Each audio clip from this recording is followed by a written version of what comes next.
What is up, guys? Welcome to this new video where I'm uploading my talk from Made Men Dubai 2025. Now, many of you know I host Made Men together with Kawaisha, and this time around we actually managed to get over 50 eight-figure brand founders in one room.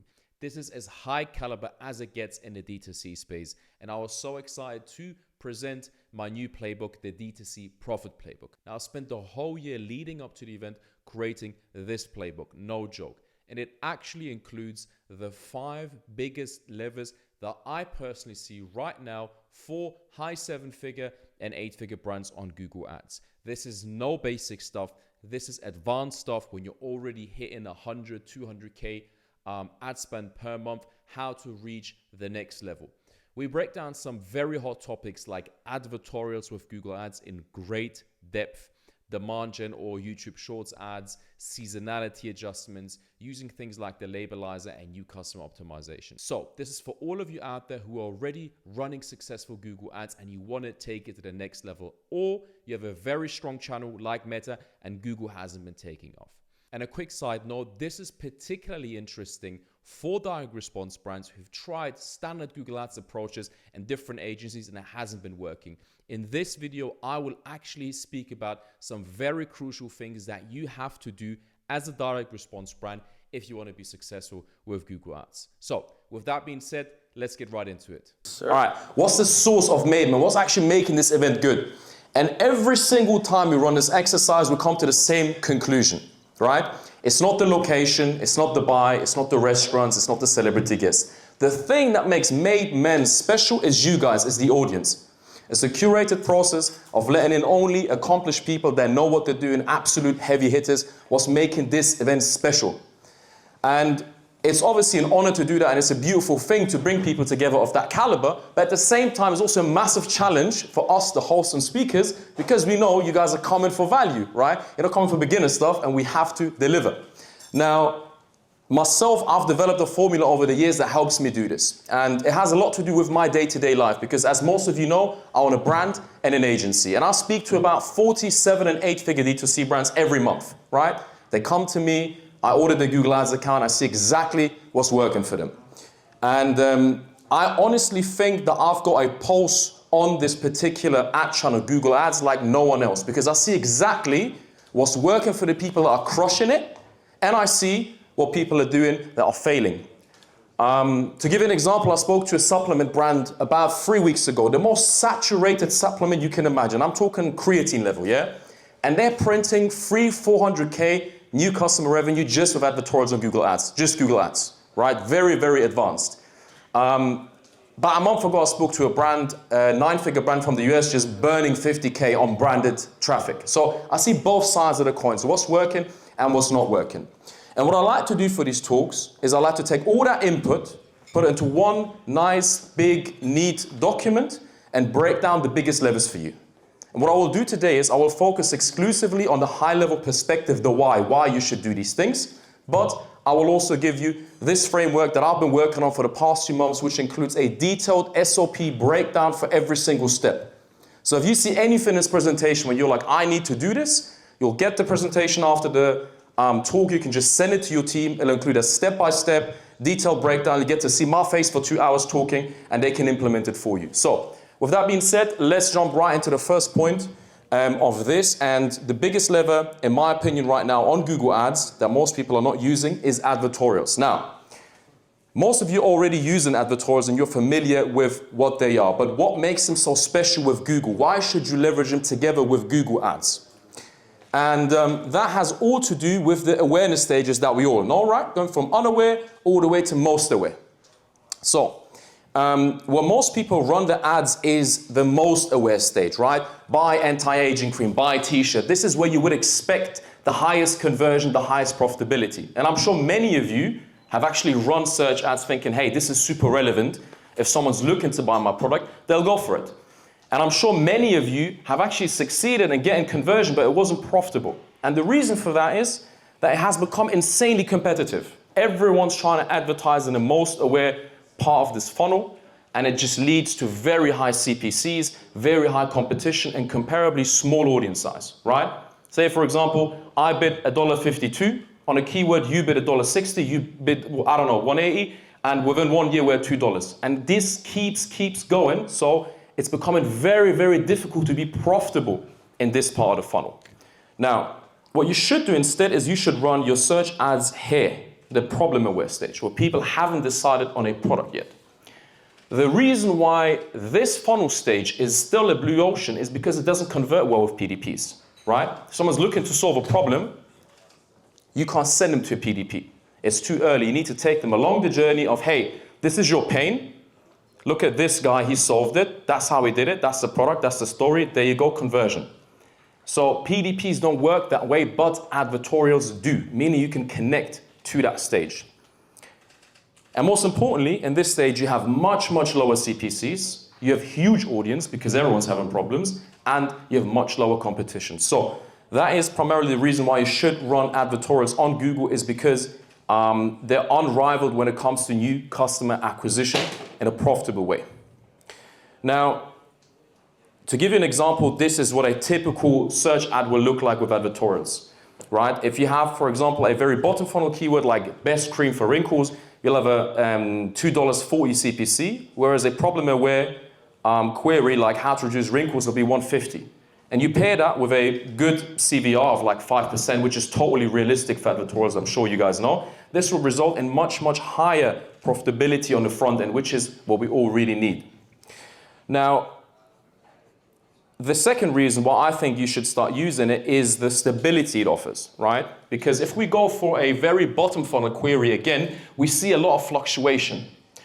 This, for example, snail mucin, a lot of you guys remember like 2-3 years ago, everyone was selling these snail creams. I don't know, I don't use this stuff, but you know what I'm talking about, right?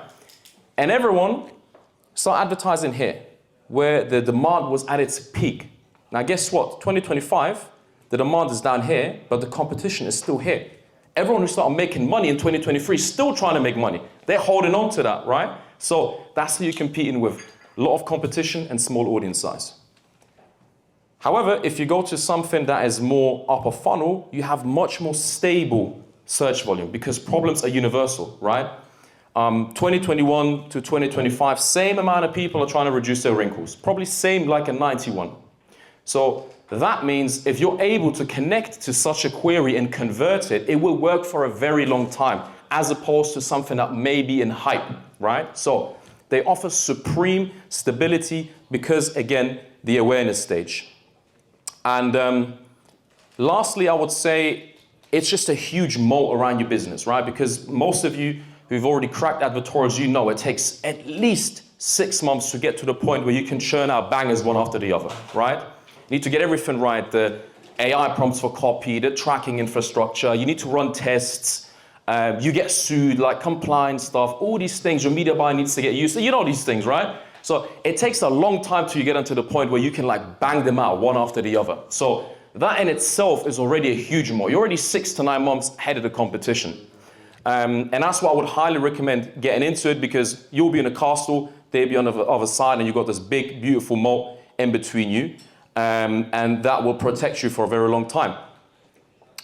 And lastly, I think one thing we need to put in perspective is the added enterprise value with advertorials, because we're targeting specifically new customer acquisition, right? That's what we're doing. We're raising the baseline. Every crushing advertorial is a new baseline of how many profitable customers you generate each month. And especially if you stack these on top of each other, every time you do that, you add a new layer. Your baseline of how many customers you generate each month profitably increases. And everyone that's done an exit or wants to do one knows that that is a huge factor that can add some serious cash to your business. So just to put that into big perspective, it will pay off massively in the long run.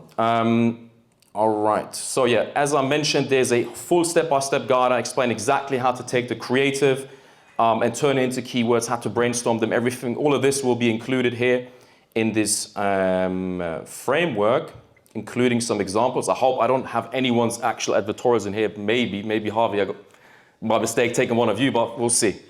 Anyhow, yeah, all the step-by-step is in here.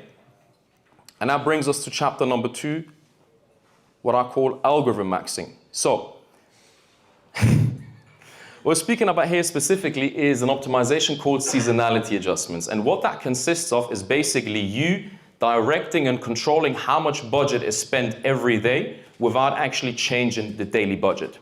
Now, the reason why this is important is because we're now being punished for being granular, right? Meta, Google, the more granular you are, the higher your CPM, so you're actually being punished. This is one of the few ways that you can still have very strong impact on the algorithm, be very precise, very granular, actually be rewarded for it on multiple KPIs at the same time. And just to explain to you a little bit what that means, this is how Google usually spends your budget, right? You've got your daily baseline, which is, let's say, 1,000 a day, right? That's your daily budget, spending 1,000, 10,000, whatever. Then you got a above average day, right? A day with potential. You only see Google spending maybe 10, 20% more, right? Those really strong days, maybe $200 more. It doesn't really scale on the peak days.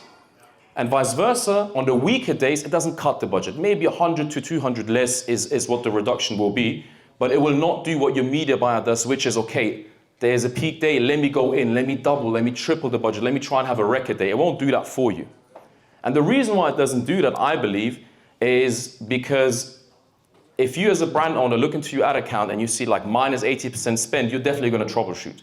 You're going to stop the campaigns, you're going to be like, hold up, what's going on? And even worse, if it's whatever, double, triple the spend, right? So I believe Google is doing this to secure their long-term revenue as opposed to yours. And what you want it to be like is this, what I call hacked algo. You want to make sure that if you have a peak day, you want to scale to the max. And when you have a bad day, you want to cut to the max, right? I want to try and be still profitable on a bad day, or at least damage control. And that's exactly what you do with seasonality adjustments, because they allow you to basically impact how it spends on a particular day. And as I mentioned before, it's one of the few optimizations that actually allows you to increase revenue, ROAS, and profit at the same time. Usually it's a trade-off, right? You want more revenue, you're going to have less ROAS and less profit. But this is one of the optimizations that actually does all of it at the same time, and is very unique in that sense. To give an example from our own brand, LB24, this was our performance in June 2021. This was our first year of business, and this was the month before we implemented seasonality adjustments. We're doing 240 in that month, 240K at 330% ROAS.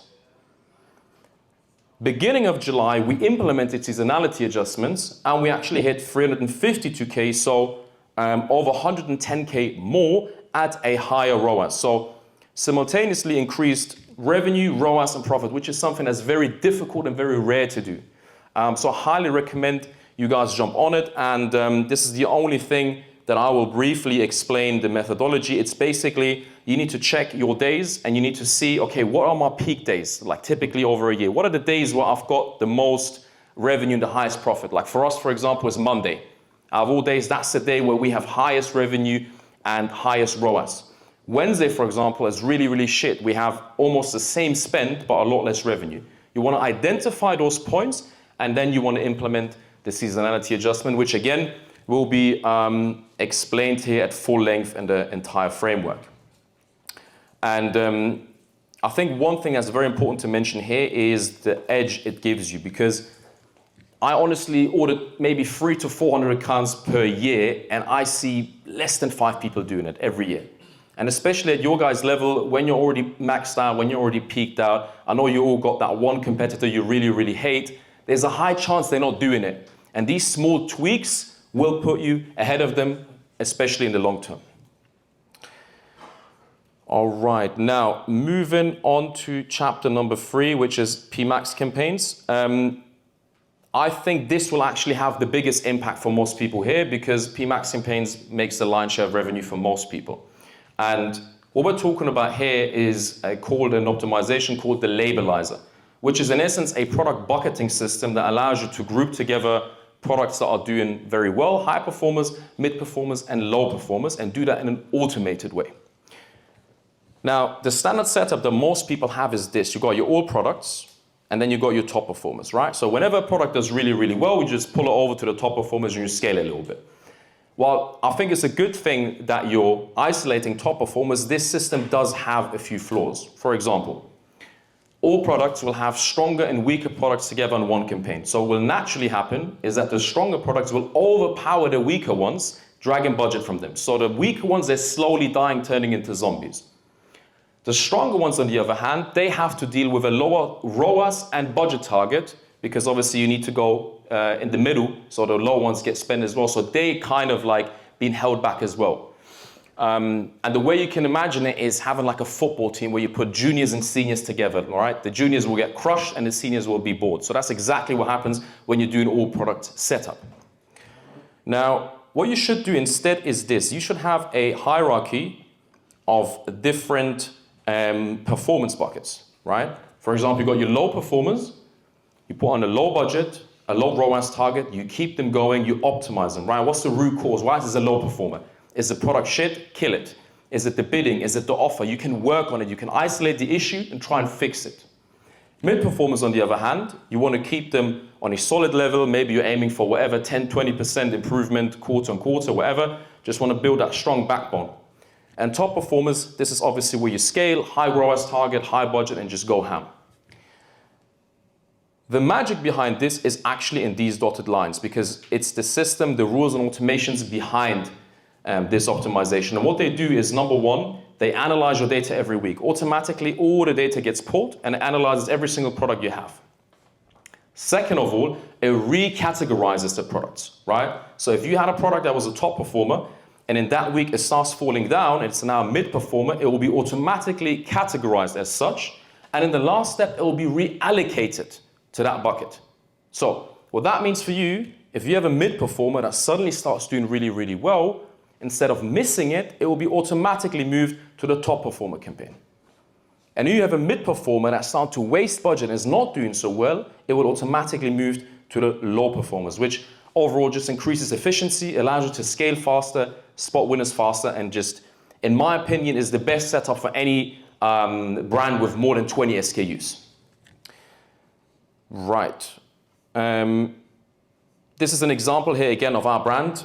First year business again, November 21, we were doing about, scaled pretty nicely, doing about 700K at 470% ROAS, right? Black month, obviously peak month.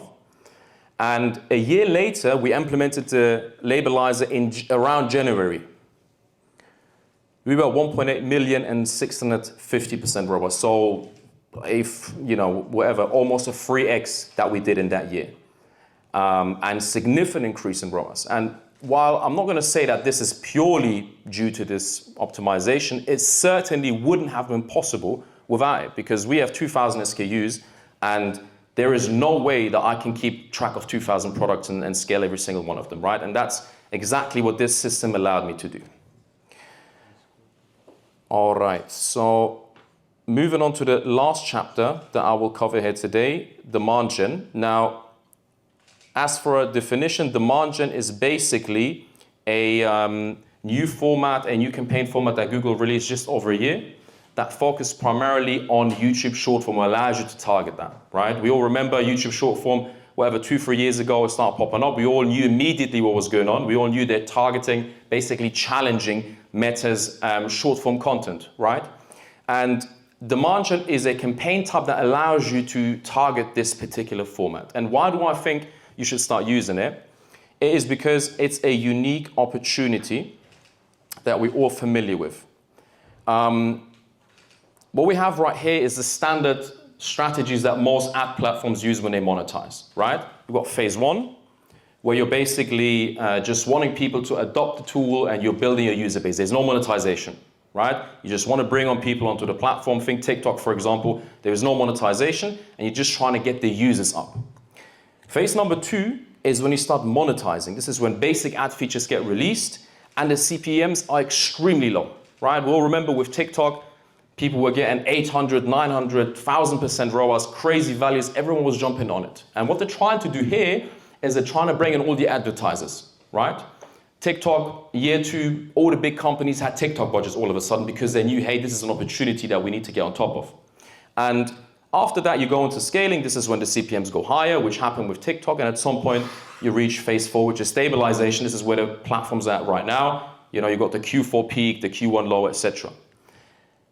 Demand gen right now is in this phase. It's still in monetization, meaning that the CPMs and the traffic is extremely profitable and in many cases more profitable than Meta. Matter of fact, we have a guy right here that joined us a few months ago, and we actually scaled exclusively with demand gen. And that's simply because Google has given the traffic away cheaper. You know, YouTube Shorts is not better than Instagram in any way. It's just that the platform is giving us an opportunity. So I would highly recommend for you to take advantage of that while it lasts. I think there'll be maybe another year, maybe less, until the CPMs go high. So very good opportunity to get in and benefit. Another reason why I would recommend it is because it's super low creative effort. You can literally use your meta content, hardly any changes that need to be made, and you can directly start using it. So what that means for you is you can open up a whole new top funnel channel at no additional creative cost. It won't cost you a penny. And actually, you can go back, use all your previous winners that may not even be working on meta anymore, and you can run through all of them. And the success rate that we see with this is over 50%. So if something crushes on meta, there's a very high chance that will crush on demand gen. So all that really will cost you is maybe 1,000 to 2,000 testing budget, same creative, slap it on there. And if it scales, then boom, you got a whole new channel that you can use at no additional cost. And lastly, maybe most importantly for the people here, is it works for offers that require education. Now, we have to remember what Google is, what Google's USP is, and that's pull marketing, right? You're actually attracting people that are already looking for what you're selling. That has some benefits, but also some downsides. It tends to work for offers that are really competitively priced, right? Because if you're very bottom funnel, you're ready to buy, you're very aware, you're just comparing different options, right? And price makes a huge difference. Now, the issue with a lot of, or well, not the issue, but also the benefit of many D2C brands that are popping up right now is they are highly built on direct response principles, right? You try and be as highly priced as possible, have the highest AOV so you can have the highest CPA and be competitive. And you do that by having a very high price, and you make up for it with using very strong direct response, advertorials, VSLs, everything. Now, unfortunately, that stands in stark contrast with how Google works, because if you're running shopping, all of your VSLs, all your advertorials, all your pre-sale pages, all the whatever psychology that you've put in a copy, it doesn't work, because my man's just looking at the price and deciding to go for the product that's cheaper. And that's why a lot of people actually fail with Google. It's just simply that, is because you're going for the wrong format.